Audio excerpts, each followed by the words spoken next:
19 اگست 1958 کو پیدا ہونے والا مائیکل جیکسن ایک ایسا انسان جو نظام فطرت کو شکست دینا چاہتا تھا. اسے 4 چیزوں سے سخت نفرت تھی. غور سے سننا بھائی. پہلے تو اسے اپنے سیاہ رنگ سے نفرت تھی. وہ گوروں کی طرح دکھائی دینا چاہتا تھا. اسے گمنامی سے نفرت تھی. وہ دنیا کا مشہور ترین شخص بننا چاہتا تھا. اسے اپنے ماضی سے نفرت تھی. وہ اپنے ماضی کو اپنے آپ سے کھرچ کر الگ کر دینا چاہتا تھا. اور اسے عام لوگوں کی طرح 70-80 برس میں مر جانے سے بھی نفرت تھی.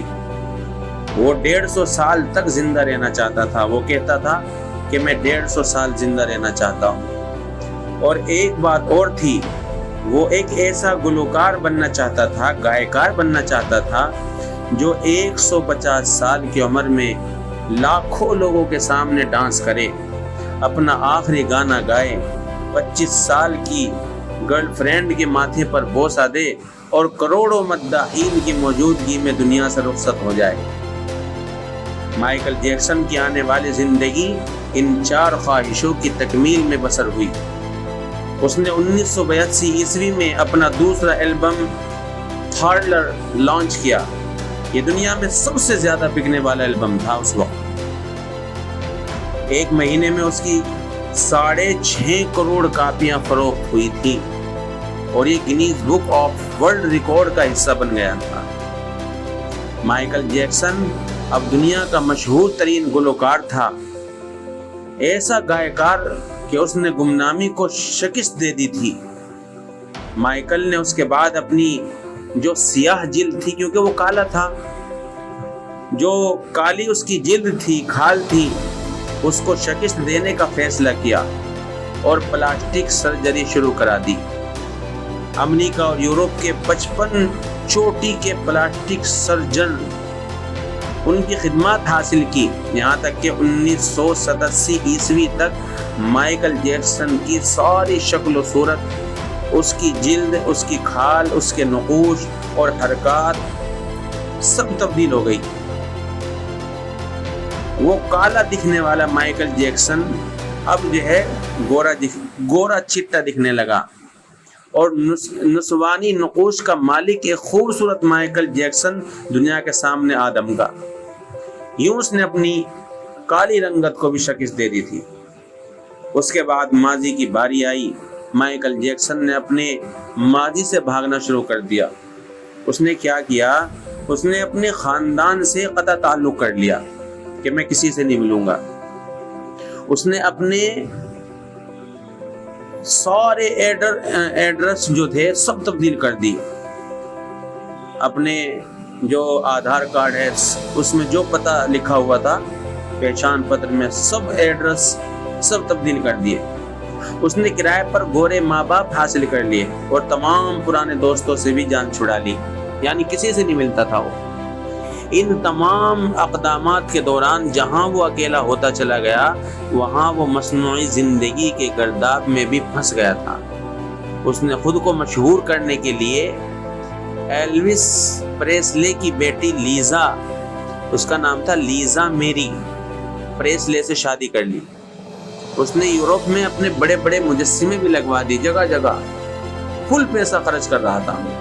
اور اس نے مصنوعی طریقہ تولید کے ذریعے ایک نرس ڈیبی رو سے اپنا پہلا بیٹا پرنس مائیکل بھی پیدا کرا لیا.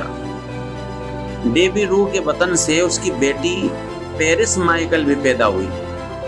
اس کی یہ کوشش بھی کامیاب ہو گئی. اس نے بڑی حد تک اپنے ماضی سے بھی جان چھڑا لی تھی، لہذا اب اس کی آخری خواہش کی باری تھی اور وہ تھی 150 سال تک زندہ رہنا. مائیکل جیکسن لمبی عمر پانے کے لیے دلچسپ حرکتیں کرتا تھا. مثلا وہ رات کو آکسیجن ٹینٹ میں سوتا تھا. وہ جراثیم، وائرس اور بیماریوں کے اثرات سے بچنے کے لیے دستانے پہن کر لوگوں سے ہاتھ ملاتا تھا. وہ لوگوں میں جانے سے پہلے منہ پر ماسک چڑھا لیتا تھا. وہ مخصوص خوراک کھاتا تھا اور اس نے مستقل طور پر 12 ڈاکٹر ملازم رکھے ہوئے تھے.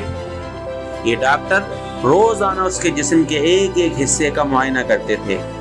اس کی خوراک کا روزانہ لیبارٹری ٹیسٹ بھی ہوتا تھا. اور اس کا اسٹاف اسے روزانہ ورزش بھی کراتا تھا۔ اس نے اپنے لیے فالتو پھیپڑوں، گردوں، آنکھوں، دل اور جگر کا بندوبست بھی کر رکھا تھا۔ پیسہ بہت تھا۔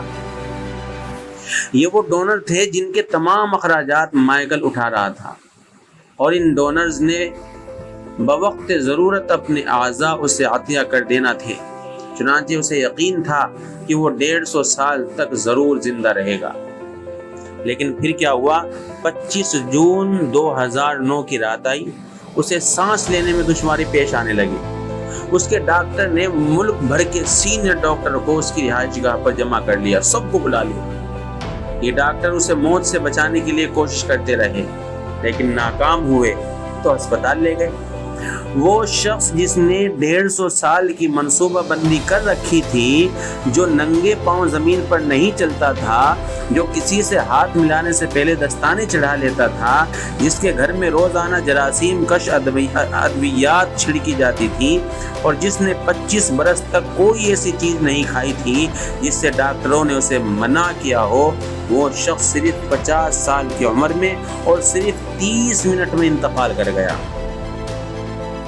اس کی روح چٹکی کے دورانیے میں جسم سے پرواز کر گئی۔ مائیکل جیکسن کے انتقال کی خبر گوگل پر 10 منٹ میں 8 لاکھ لوگوں نے پڑھی۔ یہ گوگل کی تاریخ کا ریکارڈ تھا، اور اس ہیوی ٹریفک کی وجہ سے گوگل کا سسٹم بیٹھ گیا، اور کمپنی کو 25 منٹ تک اپنے صارفین سے معذرت کرنا پڑی۔ مائیکل جیکسن کا پوسٹ مارٹم ہوا تو پتہ چلا کہ بہت زیادہ احتیاط کی وجہ سے اس کا جسم ڈھانچہ بن چکا تھا۔ وہ سر سے گنجا ہو چکا تھا، اس کی پسلیاں ٹوٹی ہوئی تھی، اس کے کولے کندھے، پسلیوں اور ٹانگوں پر سوئیوں کے بے تحاشا نشان تھے۔ وہ پلاسٹک سرجری کی وجہ سے پین کلرز کا محتاج ہو چکا تھا، چنانچہ وہ روزانہ درجنوں انجیکشن لگواتا تھا، لیکن یہ انجیکشن، یہ احتیاط اور یہ ڈاکٹر بھی اسے موت سے نہیں بچا سکے۔ اور وہ ایک دن چپ چاپ اس جہاں سے چلا گیا، اور یوں اس کی آخری خواہش پوری نہ ہو سکی۔ تو یاد رکھو، موت سے کوئی کسی کو نہیں بچا سکا، چاہے وہ بادشاہ ہو، وزیر ہو، طاقتور ہو، کوئی بھی ہو۔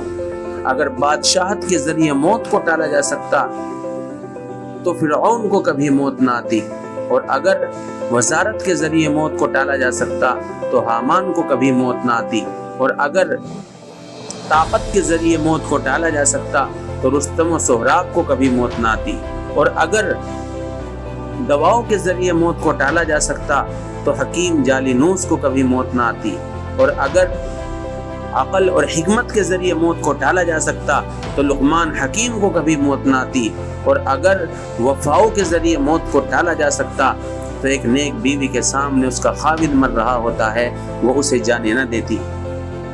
مائیکل جیکسن کی موت ایک اعلان ہے۔ انسان پوری دنیا کو فتح کر سکتا ہے، لیکن وہ اپنے مقدر کو شکست نہیں دے سکتا، اسے ہرا نہیں سکتا۔ وہ موت اور اس موت کو لکھنے والے کا مقابلہ نہیں کر سکتا۔